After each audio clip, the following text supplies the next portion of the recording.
Good afternoon, everyone. Thank you for joining us today on our very important topic, keeping the peace, getting along in close quarters. Things are opening up in certain parts of the world, certain countries, certain parts of the country. But the lessons we'll hopefully learn today are relevant not just for Corona times, but are relevant for all time. It might be especially needed in these days, but it's something we need for life itself.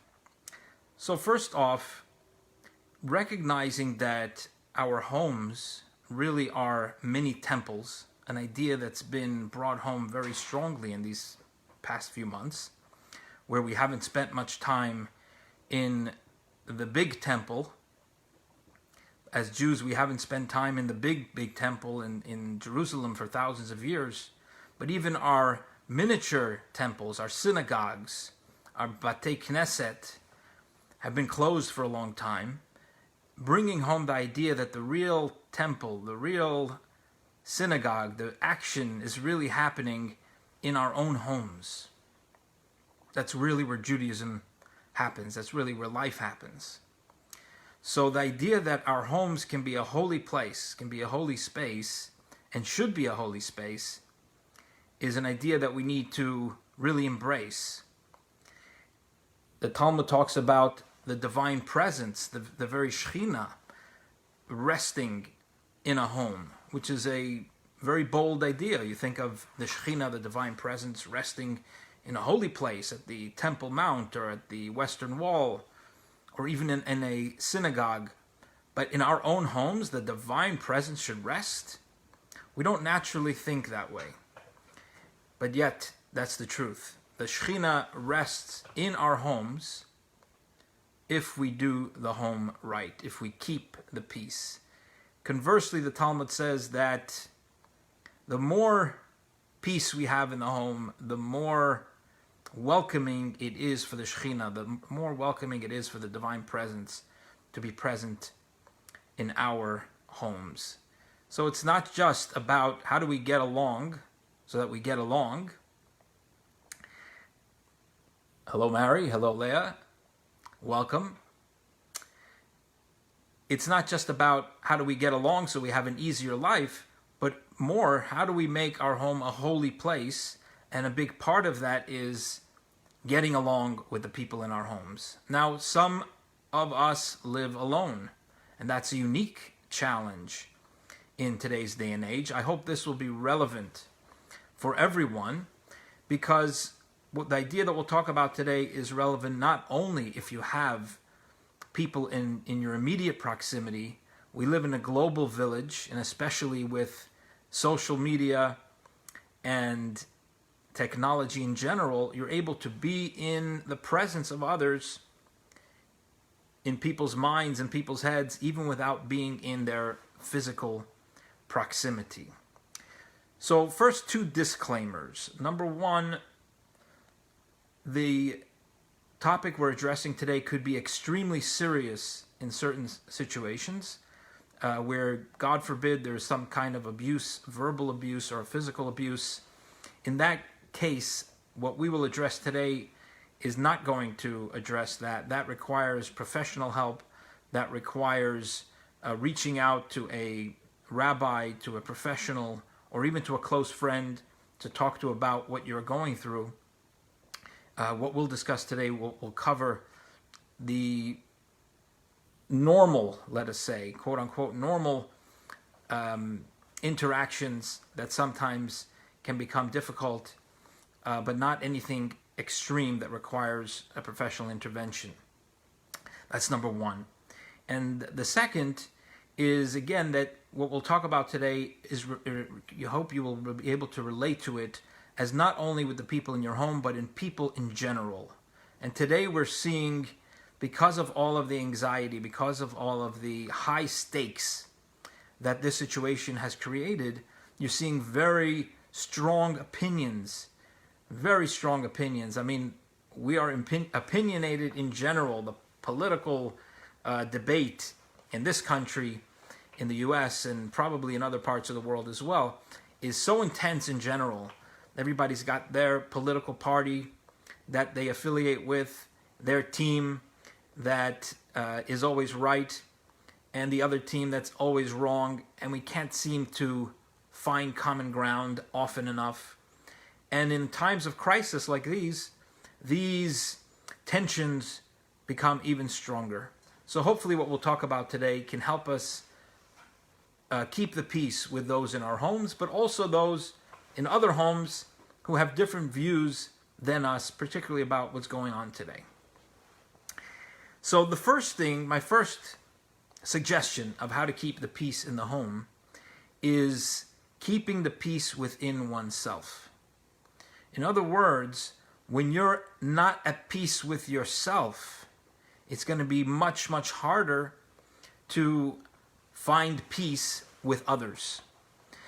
On the other hand, when you are at peace with yourself, when you found your peaceful place, and you encounter somebody says something to you that's maybe insulting, maybe upsetting, maybe offensive, your reaction to that is going to be so much different when you're in a place of inner peace than when you yourself are on edge. When you're on edge, when you're not feeling yourself, maybe you didn't have your coffee, maybe you had too much coffee, maybe you're not eating properly, maybe you're not exercising, maybe your day is out of order, and your head is spinning, you're not sure what day it is or what month it is, and you are out of sorts, and somebody comes in cuts you off, metaphorically comes into your lane, because nobody's driving anymore today, but somebody metaphorically cuts you off, your reaction is going to be so much worse. You're going to react. You're going to react to it from a very defensive place, and perhaps get angry and say things, and that a whole snowball effect goes into. So the first thing is keeping the peace with others. The first step is keeping the peace with yourself. There's a very famous story of one of the great rabbis who said, you know what, I think I want to change the world. And he thought about it and said, maybe not the world, maybe my country. Then he said, maybe not the country, maybe my city. Then he said, maybe my own home. And then he said, maybe myself. So that's really a great first step to having peace with others, is having peace with yourself. And just a few short tips on how to have peace with yourself. How you start your day. It was one of the JLI courses, Judaism at Home, that talked about this at greater length. But the idea that the way you start your day is going to have a significant impact on your day. So start your day with prayer, with putting on tefillin, with washing your hands in the ritual manner, with the prayer, with eating properly, with getting dressed. Yes, for a Zoom call, you only have to have your jacket on. You could be wearing bunny rabbit slippers and nobody would know. I happen to be wearing shoes, don't worry about it. But the way we dress, we should not say, especially in these times, what's the difference how I dress? Even if I'm working, I can, walk around in my sweatpants or whatever. Get dressed. It changes how you feel about yourself. You feel like a mensch. Eat properly. Exercise. Study Torah. Have daily a ritual of studying a certain amount of Torah. Have a book of Torah that you read every day. Start off your day in this way and end your day in this way. Go to sleep at night, not with your phone. Don't read from your phone at night. You don't need your phone anywhere near your bed. That should be far away. You shouldn't be using that as a clock. Get a $9.99 clock on Amazon for near your bed. You shouldn't be using your phone. And read a book.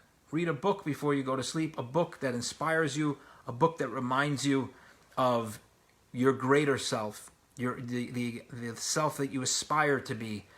Instead of mindlessly reading the news or some TV show, do something at night. Read something that uplifts you, and that will inform the next day.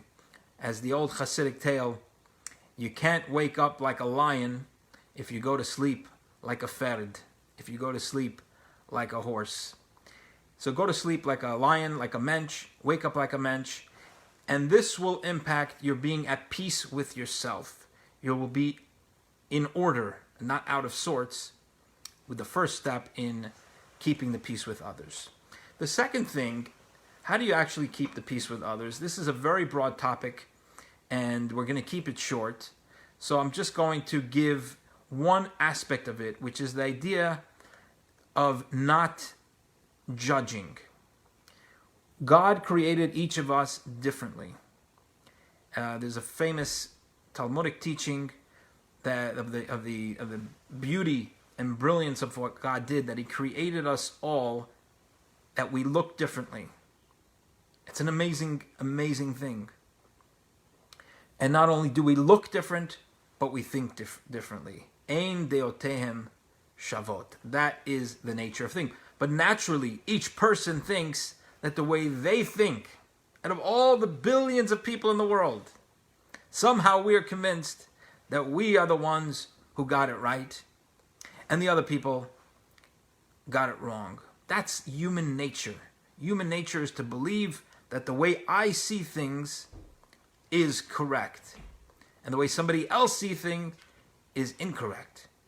So how do we deal with this when you have people who have different views, whether they're in your own home, whether they are friends or colleagues, employees, employers? How do you deal with that? So the Mishnah in Pirkei Avot, Ethics of the Fathers, says something very important.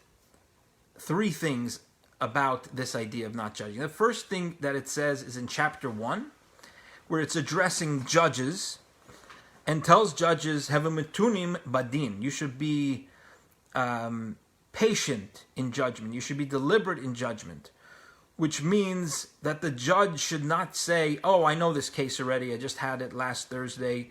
I've had it 100 times in my career, guilty or innocent, whatever it is. Or a rabbi shouldn't say, oh, I know this question already. Here's the answer. Havamitunim badin. You should be patient in judgment and look at each case slowly, deliberately. Don't rush to judgment. That's the pshat, the literal explanation of the Mishnah. But there's a deeper explanation that is not just talking about judges, but talking about everybody. You don't have to wear a long black gown to be a judge, because we're always judging. That's human nature. We're always judging. And the Mishnah is telling us, be patient in judgment. It doesn't say do not judge. Interesting, right? The judge, that's his job, but even us, we judge. To say do not judge is perhaps impossible. Be patient in judgment. So the first thing, patient in judgment, what does that mean? That means when you see something, whether in your home or outside your home, and you say, wow, how could that person do such a thing? That's terrible. You hear the news, this person did this, this person did that. The first thing is, remember, how many times did you think somebody did something wrong, and it turned out you just misunderstood? Somebody said something, oh, that was so offensive. Then you find out, actually, it's not what they said, or it's not what they meant. You misunderstood. This happens all the time, perhaps happens every day, that we misunderstand what's happening. Now, sometimes we're right, and something bad was done, but I'm not sure of the statistics, but it's probably very high that we don't have the story straight. Anytime you read a mystery story, what happens? You're certain that this guy did it, but in fact, it was somebody you totally didn't expect. Look at every story as a mystery, a riddle. Did this really happen the way I think it happened? And the Mishnah is telling us, right away assume, be biased towards, I didn't get it right. Be biased towards saying, no, this person didn't do this thing. And that's interesting, because it is our bias that's going to determine how we're going to judge a situation. If we think this person is an amazing person, who loves us, who is great, who's a good person, when we see something that they did that seems, we're wondering, wait, what did they really say that? We say, no, they couldn't have meant that. So we do judge favorably by nature when we assume that the person is good. But when there are others who we either assume are bad people, or it's somebody perhaps close to us that we say, oh, they always do that. So when there's something that looks suspicious, and we already have in our heads the belief that this person is this type of person, then our bias kicks in and says, oh, he did it again. Even though he didn't do it again. He did something totally different. But our mind convinces us, oh, that for sure happened because that guy does it all the time.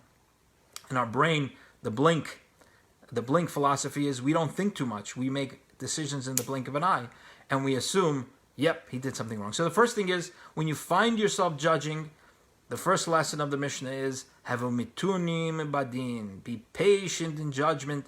Don't rush to give a guilty charge. And Jewish law is so full, when you read about the legal system, of how careful we have to be not to judge an innocent person to be guilty.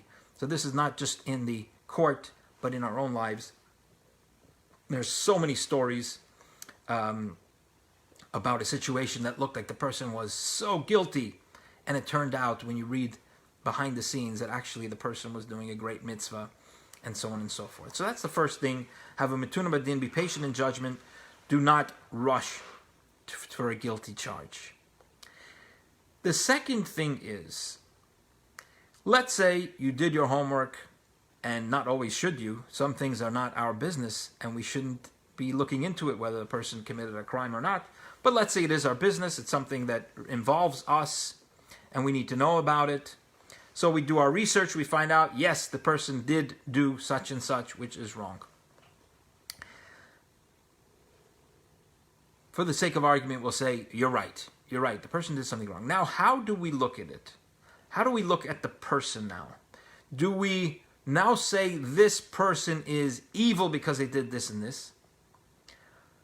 Or do we say, although this person is a generally good person, they made a mistake? How do we characterize the person? Do we say, he did this because he is such and such? He's a bad guy. He's a selfish guy. So on and so forth. Or do we say, wow, I can't believe this person did this. We say this is out of character for this person. The second thing is to say, even though I know this person did something wrong, let me not attribute motive. Let me not say he did this because he's evil. Let me not say he did this because this is his character. Let me instead say he did this, but it's out of character. That's the second thing. And there's another Mishnah which tells us this, which says, Al tadin et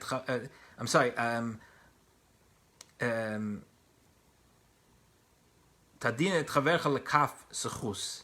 Havidan et chavercha lekaf sechus. You should judge your fellow favorably, which means, A, don't rush to conclusion, but 2, even if you've decided that the person has committed the crime, judge the person favorably. Don't say he's an evil person that did this. Say he's a good person who made a mistake. And if we are honest and we look in the mirror, we see that we also make mistakes. Nobody's perfect. And so we don't look at ourselves, hopefully, we don't look at ourselves and say, oh, you made a mistake, therefore you're a bad person. No, I'm a good person. I happen to make a mistake. We should give others that same benefit and say, he's a good person who made a mistake. Havidan et kal adam lekaf zechut. Judge every person favorably. There was a third thing. Which the Mishnah says, which is al tadin et chavercha ad shetagia limkomo. Don't judge your fellow until you reach his or her place. In other words, let's say you went through steps 1 and 2. This guy is guilty. Even he admits it. Number 2, it turns out it wasn't just a mistake. It was intentional. He is really, there's just nothing good to be said about this guy. Then we have this third teaching, which is don't judge your fellow until you've reached his place. or walked a mile in his shoes. What does that mean? The Alter Rebbe, Rabbi Shneur Zalman, the first Rebbe of Chabad, the author of the Tanya, he has a chapter in his Tanya, chapter 30, in which he talks about another teaching in Pirkei Avot, in Ethics of the Fathers, which says you should be humble in front of every person. And he says, how is that possible? How can I be humble? I know myself. I'm not a criminal. I pray every day. I study Torah every day. I keep the mitzvot. I keep kosher. I keep Shabbat. I'm batting very high in my religious categories. And now I look at this guy. He's a thief. I just saw him. He shoplifted. He grabbed an apple off of a cart and stole it, and he ate it. He's doing all kinds of things. He's not keeping the mitzvot. How can I be humble in front of this person? The Alter Rebbe says, every person is created differently. Every person has different challenges. And my challenges are not his challenges. I don't have a challenge. When I walk by an apple cart, I don't have a temptation even, or a thought, let me steal an apple. Doesn't even cross my mind. And the same thing with other mitzvot. It never crosses my mind not to keep kosher. If I see something not kosher, it wouldn't enter my mind. Maybe I should have that hot dog. Because for me personally, I was raised in a religious environment. I've been keeping kosher all my life. It would never enter my mind. But for another person who didn't grow up keeping kosher, another person who perhaps grew up in poverty, perhaps grew up didn't have parents, or who had parents who taught them to steal, that person has a temptation to steal. Now, it doesn't mean that we're going to let that person off the hook. That's important. We're not talking about moral relativity. We're not saying there is no evil and nobody should be judged. No, that person who stole, he could have all the best excuses and the childhood to back it up. Still, we're going to hold that person accountable because every person has free choice. And regardless of the challenges that we have the free choice to overcome any challenge that God puts in front of us. That's another basic principle of Judaism, which, as Maimonides puts it, without it, there is no Judaism, the idea of free choice, that we always have free choice. We can never say, oh, I don't have the choice because I had this background, I have these such and such challenges, I'm just out of my control. And as the Talmud also says, Ein HaKadosh Baruch Hu ba betrunya im briotav. The God does not come with tyranny to us. If He asks us to do something and requires us to do something, it's because we have the capacity to do it. So we're not giving the person a pass, but we're saying, how do I view that person as he's being taken away in handcuffs, and I call the police on him? Or maybe I'm the policeman, or maybe I'm the judge, and I'm saying you did the crime, and now you have to pay for it. In Judaism, he'd have to pay with 2 apples. He wouldn't go to jail, but he would have to pay double. That's the Torah's fine for stealing. You're going to pay for the crime, but how do I view it? Does the judge who hands down the verdict think that he is better than the thief? That's the challenge of Ethics of the Father, saying, be humble in front of every person. Avishval ruach b'fnei kol adam, as the Alter Rebbe explains, because the judge, the policeman, the person who called the police, they each have their own challenges. Maybe the judge never stole, but maybe when he goes home, he yells at his wife because he has a bad temper. And he knows he has a bad temper. And he doesn't overcome his temptation to yell. So if he can't overcome his own temptation,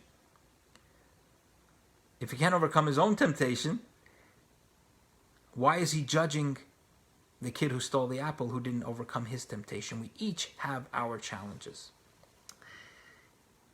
This is brought out in the phrase Al tadin et chavercha ad shetikilam komo. Do not judge your friend until you reach this place. You don't have the challenges that person has, the addictions this person may have, and why you may have fallen into such addictions. whether because of his nature, because of something in his nurture. That person has the capacity to overcome it. He may be failing, but we have no right to judge, because who knows what we would do if we had that challenge. And when we look at the challenges, sometimes it could be a tzaddik, a righteous person. He spends all day at the kotel praying, but he has his challenge. Maybe it's to pray less at the temple and go help somebody. Everybody has their challenge. Look at your own challenges. When you see evil in another person, it's a mirror. Baal Shem Tov said it's like a mirror. God is trying to tell you something. Why would he show you something bad about another person? It's to tell us, wow, I see some imperfection. Let me look inward. Where's my imperfection? How do I overcome my imperfection? There's one last point with which we'll conclude. The phrase, "Havedanis kol adam lekaf zchus," you should judge every person favorably. The Rebbe once asked, what does it mean, judge favorably? Okay, we explained why we shouldn't judge negatively. We shouldn't say, this guy's a bad person. But what's favorable? How can I say there was something good over here when I see a person failing? I could reserve judgment. I could not think anything not nice about the person. But how could I think something nice? What's favorable about some crime?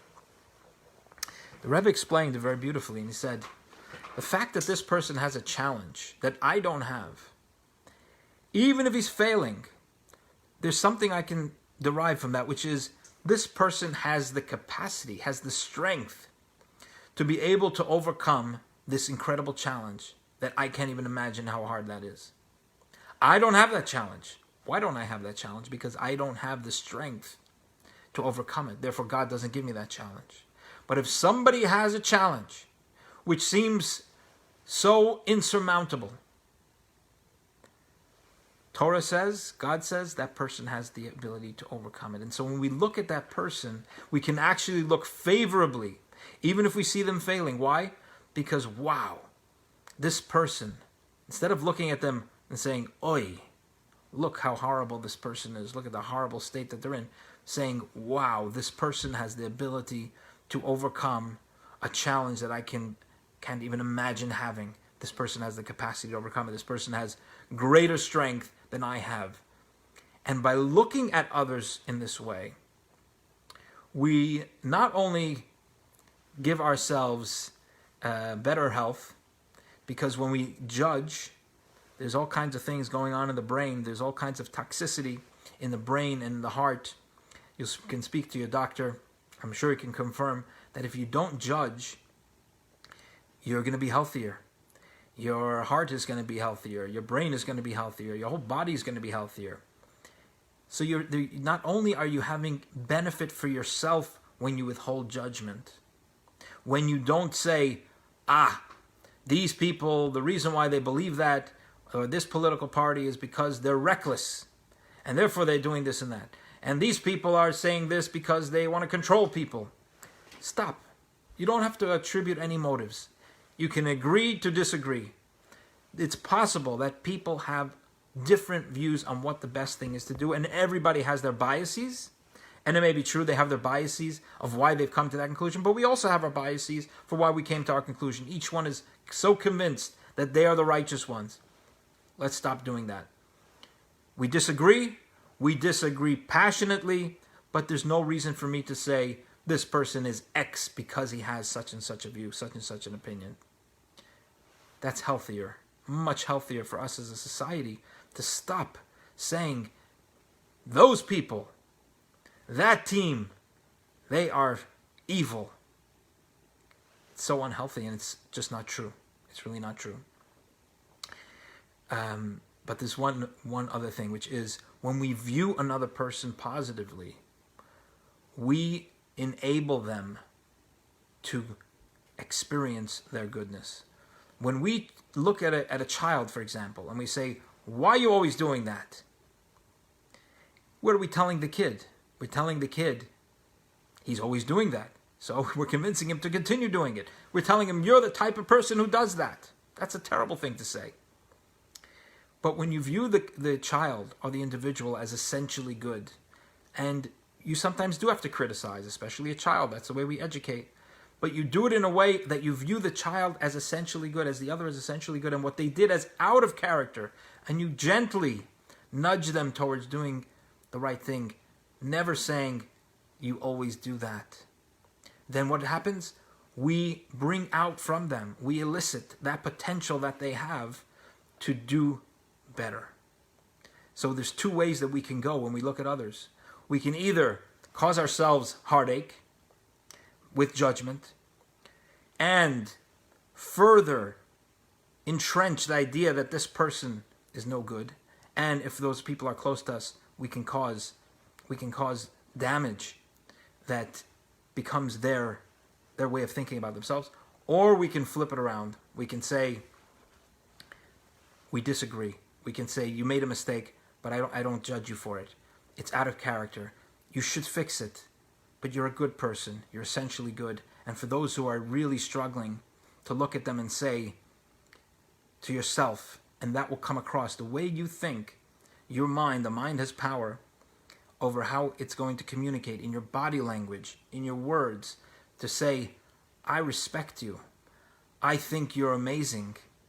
And all these challenges that you're going through only reinforce my belief that you're amazing. You're greater than I can imagine. When we believe that, when we give that impression to those that we're trying to help, or those that we are interacting with, we bring out the best in them and the best in ourselves.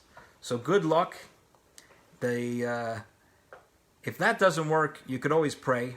Prayer is good. Pray for peace. We do pray for peace every 3 times a day in our Amidah. Pray for peace and do what you can to keep the peace. And may we see the ultimate time when there will be peace throughout the world. No longer will there be war.